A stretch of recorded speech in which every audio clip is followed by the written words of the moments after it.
आज हम करेंगे model theory of factor pricing. इसके अकॉर्डिंग क्या है, जो फैक्टर प्राइस है वो डिमांड एंड सप्लाई के अकॉर्डिंग डिटरमिन होती है। मतलब demand and supply two factors हैं जिसके आधार पर जो है वो फैक्टर्स की कीमत जो है वो निर्धारित होती है।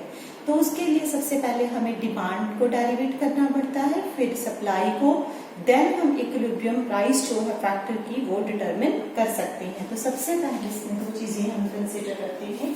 सबसे पहले demand for a factor when one factor is variable. जब एक फैक्टर वेरिएबल है, means land, labour, capital and petroleum, चार फैक्टर्स हैं, हम एक ही फैक्टर को एक टाइम पे डिटरमिन करें उसकी मांग को, बाकी सारे स्थिर रहेंगे। मान लीजिए आप लेबर की बात करें तो बाकी सारे स्थिर रहेंगे, अगर कैपिटल की बात करें तो बाकी तीनों स्थिर हो जाएंगे। तो अब हम यहाँ पे लेबर को लेकर चल रहे हैं, तो उधर फैक्टर सारे के सारे क्या है, फिक्स्ड हैं।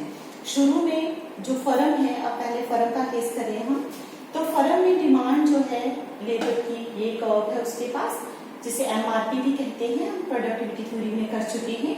शुरू में वेज रेट जो इंडस्ट्री ने दिया, पूर्ण प्रतियोगिता ही ले रहे हैं, वेज रेट ये है जो इंडस्ट्री ने दी है। यहाँ पे इक्विलिब्रियम आ गया, एएमएफसी और एमएफसी दोनों बराबर है, marginal factor cost is equal to average factor cost, क्योंकि पूर्ण प्रतियोगिता है। यहाँ पे इक्विलिब्रियम आ गया, इतनी लेबर जो है फर्म में एम्प्लॉय करेगी।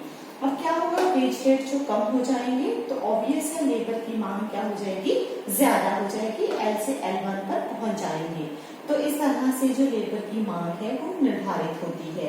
दूसरा केस है कि demand for a factor when several factors are variable, means कि उसके साथ वाले फैक्टर भी वेरिएबल है। यहाँ पे हम बात करें कि लेबर के साथ कैपिटल भी वेरिएबल है। शुरू में एमआरपी और डिमांड कर्व लगा लीजिए, फर्म की इंडिविजुअल पहले ये वाली थी, वेज रेट ये था, सेम डायग्राम है, वेज रेट कम होकर W1 हो गया, लेबर की डिमांड L से L1 हो गई है। लेकिन वेज रेट कम होने की वजह से जो उसका कॉम्प्लीमेंट फैक्टर है कैपिटल, उसको भी ज्यादा लगाना पड़ेगा। जब कैपिटल को ज्यादा हायर किया जाएगा तो लेबर की प्रोडक्टिविटी बढ़ जाएगी। जब भी कोई दूसरा फैक्टर ज्यादा क्वांटिटी में हायर किया जाता है, एंगेज किया जाता है, तो उसका जो फैक्टर होता है कॉम्प्लीमेंट्री, उसकी प्रोडक्टिविटी इंक्रीज हो जाती है। तो कैपिटल के बढ़ाने की वजह से लेबर की प्रोडक्टिविटी बढ़ जाएगी, क्योंकि इसको कॉम्प्लीमेंट्री फैक्टर मिल चुका है, जैसा कि हमने थ्योरी ऑफ प्रोडक्शन में किया था। तो जैसे कि 3 स्टेजेस ऑफ प्रोडक्शन, जैसे कि कैपिटल फिक्स्ड ली थी हमने, लेबर वेरिएबल ली थी। जैसे जैसे लेबर बढ़ाते जाते उसकी प्रोडक्टिविटी फॉल करती जाती है, जैसा कि ये है। अगर एक फैक्टर फिक्स्ड रहता है, एक वेरिएबल है, 2 फैक्टर्स ऑफ प्रोडक्शन है। लेकिन अगर दोनों वेरिएबल हो, रिटर्न्स टू स्केल में हमने किया था कि अगर दोनों वेरिएबल हो तो लेबर की प्रोडक्टिविटी भी बढ़ जाती है। तो ये एमआरपी शिफ्ट होकर एमआरपी 1 हो जाएगी, जबकि हमें लेबर L1 ही लगानी चाहिए थी, लेकिन अब हम कितनी लेबर लगाएंगे, L2। मतलब L से सीधी मांग बढ़कर L2 हो जाएगी। इट मीन्स क्या है कि इतनी लेबर की मांग नहीं बढ़ी है, मांग कितनी बढ़ी है, इतनी बढ़ी है। ये क्यों बढ़ी है, क्योंकि बाकी फैक्टर्स भी वेरिएबल हैं, जिसकी वजह से एमआरपी 1 पर हम चले गए हैं। एमआरपी शिफ्ट होकर एमआरपी 1 पर चले गए। पहले इक्विलिब्रियम E था, अब कौन सा है नया इक्विलिब्रियम हमारा, E2। तो हम अब E और E2 को मिला देंगे तो ये फर्म की डिमांड और डेरिवेट हो जाएगी।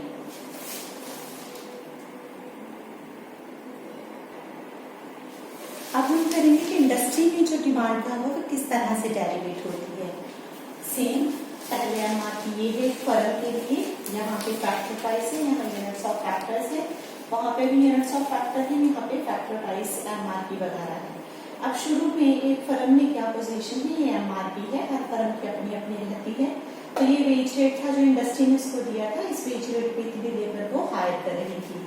अब इसी वेज रेट पे इंडस्ट्री में भी सेम है, 100 लेबर हमने लिखा था 112, मीन्स कि अगर एक फर्म 10 यूनिट्स की मांग कर रही है लेबर के, L मीन्स यहाँ पे 10 यूनिट्स मान लेते हैं, तो अगर 100 फर्में हैं, सेम है, फर्म्स आइडेंटिकल, अपनी सिंप्लिसिटी के लिए हम जो आसान करने के लिए कॉन्सेप्ट को हम मानकर चले कि जितने भी फॉर्म्स हैं वो आइडेंटिकल हैं। अगर एक फॉर्म OL लेबर की डिमांड करती है, तो अगर 100 फॉर्में हैं तो 100 की 100 OL की डिमांड करेंगी। तो मीन्स अगर 10 एक फर्म बंदे लगा रही है तो 100 फर्में कितने लगाएंगी, 100 गुना 10 मतलब 1000 बंदे लगाएंगी। तो ये हो गई उस तरह से। अब क्या है कि वेज रेट कम हो गया, लेबर की मांग बढ़ के L1 हो गई है, B पर चले गए हम, यहाँ B डैश पर। तो ये हमारी क्या है, इंडिविजुअल डिमांड, इंडस्ट्री की डिमांड कर्व है। अब इंडस्ट्री की डिमांड कर्व जो ये आईडी हमने बनाई है वो किस बेसिस पे है कि जो हॉरिजॉन्टल समेशन है इंडिविजुअल डिमांड कर्व्स का और बाकी सारे फैक्टर्स फिक्स्ड हैं। लेकिन अब क्या है, देखिए अगर वेज रेट कम हो गए हैं, लेबर की मांग जो है बढ़ गई है, एल से हम L1, वेज रेट कम होंगे तो लेबर की डिमांड बढ़ जाएगी। अगर लेबर की डिमांड बढ़ेगी तो ऑब्वियस है 100 फर्में हैं हमारे पास, 100 की 100 फर्म इतनी ज्यादा लेबर लगा रही हैं तो उत्पादन बढ़ जाएगा। उत्पादन जब भी बढ़ेगा मार्केट में तो ऑब्वियस है उस प्रोडक्ट की जो प्राइस है वो कम हो जाएगी। जब भी प्रोडक्ट की प्राइस कम होती है तो उस फैक्टर की प्रोडक्टिविटी, जो रेवेन्यू प्रोडक्टिविटी है वो कम हो जाती है, क्योंकि हमने किया हुआ है एमआरपी का formula is equal to MPP into MR और एआर। पूर्ण प्रतियोगिता की बात करें तो दोनों बराबर ही होते हैं, तो ये कम हो जाएगी क्योंकि एआर जो है अब कम हो गई है, प्रोडक्ट की प्राइस कम होगी तो ये शिफ्ट होकर यहाँ हो जाएगी। तो हम यहाँ सी बिंदु पर इक्विलिब्रियम पे आ जाएंगे और लेबर की डिमांड एल से L1 ना बढ़कर कितनी बढ़ेगी, एल से L2 बढ़ेगी। तो हम यहाँ पे यहाँ पे L1 लिखा गया, यहाँ पे L2 है, तो 100 L2 पर चले जाएंगे। तो यहाँ पे जो है डिमांड कर्व ए और सी डैश को मिला देती हो तो इंडस्ट्री की डिमांड कर्व ये बनेगी, ना कि आईडी बनेगी। अगर एक फर्म फैक्टर वेरिएबल है तो आईडी बनेगी, अगर सारे फैक्टर वेरिएबल्स हैं और कीमतें भी चेंज होने की परमिशन है तो ऑब्वियस है तो डिमांड चेंज होकर ये बनेगी। तो ए डैश सी डैश को मिलाते हैं तो इंडस्ट्री की डिमांड कर्व जो म्यू है वो डेरिवेट हो जाएगी। इस तरह से हम इंडस्ट्री की डिमांड को भी डेरिवेट कर सकते हैं। अब हम देखेंगे कि जो मांग है फैक्टर की और पूर्ति है वो किस तरह से हो सकती है, उस पर क्या क्या चीजें असर डालती हैं। सबसे पहले इलास्टिसिटी जो डिमांड जो है एक फैक्टर के लिए वो किस तरह से होती है, किस तरह से निर्धारित है, ज्यादा या कम। अब जैसे इस केस में देखिए ये इलास्टिक है, हम इलास्टिसिटी वाले टॉपिक में कर चुके हैं, ये कम इलास्टिक है, ये ज्यादा इलास्टिक है। वेज रेट सेम है लेकिन यहाँ पे लेबर की डिमांड ज्यादा है, यहाँ पे लेबर की डिमांड कम है। कौन कौन सी चीजें हैं जो डिमांड कर्व को फ्लैट कर देती हैं या स्टीपर कर देती हैं एक फैक्टर के लिए। सबसे पहले है कि अगर प्रोडक्ट की प्राइस, क्योंकि जो फैक्टर्स की डिमांड होती है वो डेरिवेटेड डिमांड है फ्रॉम द प्रोडक्ट। अगर प्रोडक्ट की मांग लोचदार होगी तो उसको बनाने वाले जो फैक्टर्स हैं उनकी भी लोचदार होगी। अगर demand for product come elastic है तो फैक्टर की भी कम इलास्टिक हो जाएगी।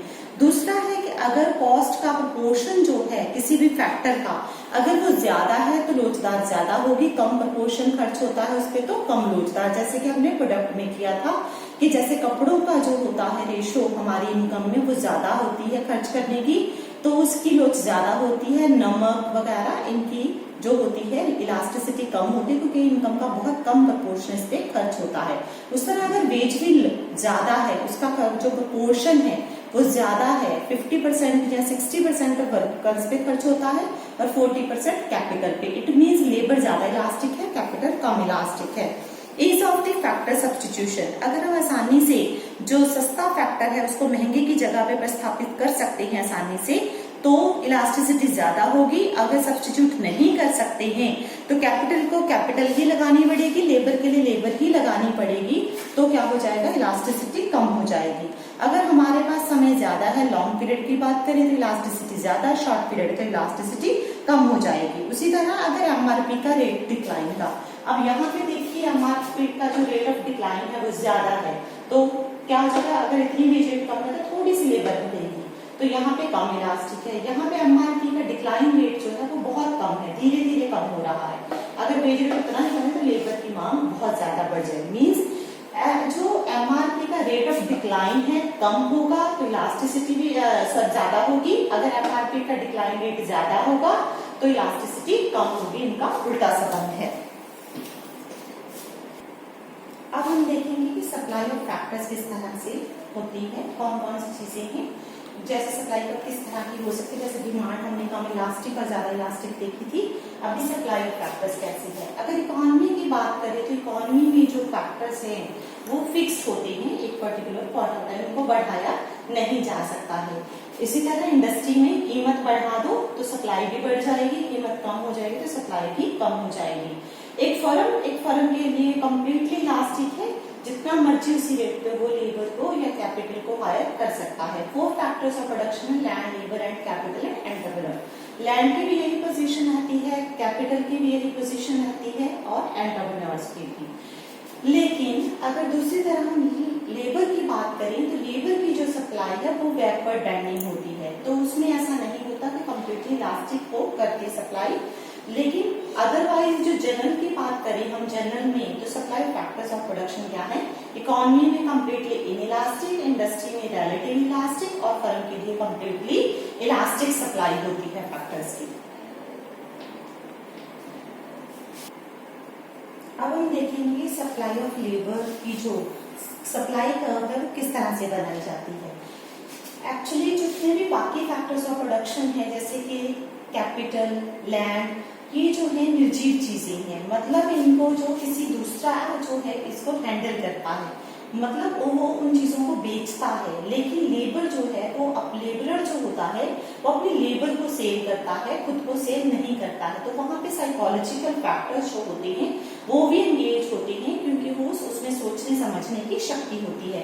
अब जैसे मान लो लेबर है, उसने अपने आप को सप्लाई करना है, अपने घंटों को भी सप्लाई करता है, कितने घंटे उसने काम करना है, तो उसके पास जो टाइमिंग है वो बढ़ नहीं सकती। मान लीजिए उसके पास 24 आवर्स है, मान कर लीजिए एक्चुअल में 24 आवर्स ही होते हैं हमारे पास। 24 आवर्स में ही हम 2 हिस्सों में बांट देते हैं, एक तो काम में, दूसरा आराम में, लेजर एंड वर्क। ऑब्वियस है 24 आवर्स तो बढ़ नहीं सकते, अगर हम काम के घंटों को बढ़ाएंगे तो आराम कम हो जाएगा, अगर आराम कम हो जाएगा तो बढ़ जाएगा तो काम कम हो जाएगा। तो उसमें इस तरह से सब्स्टिट्यूट करना है जिससे उसको सेटिस्फेक्शन ज्यादा मिले। जब वेज रेट कम होता है तो अपने उसको सब्सिस्टेंस लेवल की जो रोजी रोटी है उसके लिए उसको ज्यादा मेहनत करनी पड़ती है, तो वो इतना काम कर रहा है। जब वेज रेट बढ़ जाते हैं तो एक बार जो उसका सब्स्टिट्यूशन इफेक्ट क्या है, प्रतिस्थापन प्रभाव, कि जैसे जैसे वेज रेट बढ़ता जाता है, अप होता है, तो वो काम के घंटे बढ़ाता है, क्योंकि वो काम के घंटों को प्रतिस्थापित कर देता है आराम के घंटों की जगह पर। इनका प्रभाव क्या है कि जैसे जैसे वेज रेट बढ़ता है तो आय प्रभाव भी धनात्मक काम करता है, दोनों एक ही दिशा में काम करने लगते हैं, क्योंकि हमें ज्यादा आय अच्छी लगने लगती है। लेकिन एक समय आता है जब हम बहुत ज्यादा काम कर लेते हैं तो आय प्रभाव नेगेटिवली काम करना शुरू कर देता है। जैसे जैसे और वेज रेट बढ़ती है तो हम आराम को प्रतिस्थापित कर देते हैं काम की जगह पर। अब जैसे देखिए, जब वेज रेट W से W1 हुआ तो हमने क्या किया, काम के घंटों को L से L1 बढ़ा दिया, मतलब काम बढ़ गया और आराम कम हो गया। अब और वेज रेट बढ़ गए हैं, मान लीजिए आपको पहले महीने के 10,000 रुपए मिलते थे, अब 20,000 मिल गए हैं, तो आपने ज्यादा घंटे काम करना शुरू किया, क्योंकि घंटों के हिसाब से आपको पैसे मिल रहे हैं। पहले आप 8 घंटे काम करते थे, अब आप क्या करना शुरू कर देते हो, ज्यादा पैसे लेने के लिए। पर आवर वेज रेट जो है पहले 100 था, अब क्या कर दिया है उन्होंने 150 कर दिया, तो आपने काम के घंटे बढ़ा दिए हैं। अब और अगर आपको 1 घंटे का ही 500 रुपया मिलने लग जाए, वेज रेट और बढ़ जाए, तो आप आराम को ज्यादा प्रेफर करोगे। मीन्स आप जहाँ पे 10 घंटे काम करने को तैयार हो गए थे, अब आप हो सकता है 7 घंटे ही काम करो, मतलब पहले से भी काम आप कम कर देते हो, क्योंकि आराम को प्रेफर करते हो। तो दैट इज सब्स्टिट्यूशन इफेक्ट जो है वो तो पॉजिटिव चलता है। लेकिन पहले और यहाँ पे इनकम इफेक्ट क्या था, पहले पॉजिटिव था, अब इनकम इफेक्ट के में क्या से डाल दिया, इनकम बढ़ जाएगी तो काम के घंटे क्या हो जाएंगे, कम हो जाएंगे। तो इस तरह से जो लेबर की सप्लाई कर्व होती है दैट इज बैकवर्ड बेंडिंग। अब हम देखेंगे कि फैक्टर जो है उसकी कीमत जो है किस तरह से निर्धारित होती है। तो मॉडर्न थ्योरी कहती है मांग और पूर्ति के हिसाब से ही जो कीमत है वो निर्धारित होती है। तो वो हमने कर लिया, मांग किस तरह से डिटरमिन करनी, डेरिवेट, सप्लाई किस तरह से, डिमांड और सप्लाई किस तरह से कट करते हैं, यहाँ इक्विलिब्रियम आ गया। अगर वेज रेट ऊपर है तो देखिए अब सप्लाई ज्यादा है और मांग कम है, तो ऑब्वियस है प्राइस नीचे जाएगी। काम करने वाले ज्यादा लोग हैं लेकिन करवाने वाले कम हैं। उसी तरह अगर वेज रेट कम हो जाता है तो डिमांड ज्यादा है, मतलब काम करवाने वाले ज्यादा हैं, करने वाले कम हैं, तो क्या हो जाएगा, वेज रेट अप हो जाएगा। यहाँ पे इक्विलिब्रियम डिटरमिन हो जाएगा, जहाँ पे मांग और पूर्ति आपस में इंटरसेक्ट करते हैं। Thank you.